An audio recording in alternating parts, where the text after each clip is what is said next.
बिश्वनाथ जिल्ला सिंनि हेलेमाव थांनाय हराव हरसे हाग्रानि मैदेर फालोआ आबाद फोथाराव उदखार खालामो। गहपुरनि हेलेमनि गमिरि ओनसोलाव मानजि हाग्रानि मैदेरा फोथारनि आबादखौ जानायजों लोगोसे गाग्लियो आरो सिफायलाङो। रायजोफोरा राहा गैयै जानानै हरनि समाव अर सावनानै आरो थिं दामनानै होखारनो नाजायोब्लाबो फुङावसो मैदेर फालोआ काजिरङा हाग्रामाथिं थांफिनो। मैदेर फालोआ माइ, थालिर बिफां, गय, आनारस बायदिखौ खहा खालामनानै गालाङो। হাতী এনে আমি দেখা মতে 8-10টা মান পাইছোঁ আমাৰ বাৰীতে আৰু সিফালে ৰাস্তা ফালেও গৈছে, সেইটো ইমান লক্ষ্য কৰা নাই। নিজৰ ঘৰৰ ওচৰতে চাইছোঁ, মানে উঠি মেলি চব লাইট চাইট জ্বলাইছোঁ, লাইটো মানে লাইন গ'ল।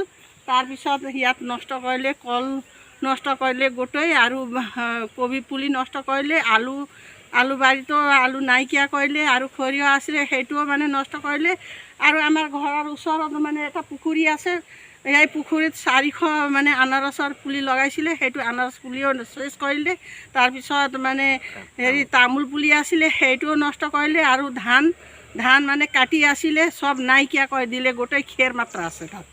এই 8টা-9টা এনেকুৱাই হাতী আছিল, যাকটো গাঁৱলৈ সোমায়ো গ'ল। ইফালে কলগছ চলগছ চব খালে, আৰু লগতে ইয়াত ধান যিখিনি আছে সেইখিনি চব খাই পেলাই ইয়াতে হাগি মেলি বহি তাৰপিছত উঠি পেলাই গাঁৱলৈ সোমাই গৈছিল।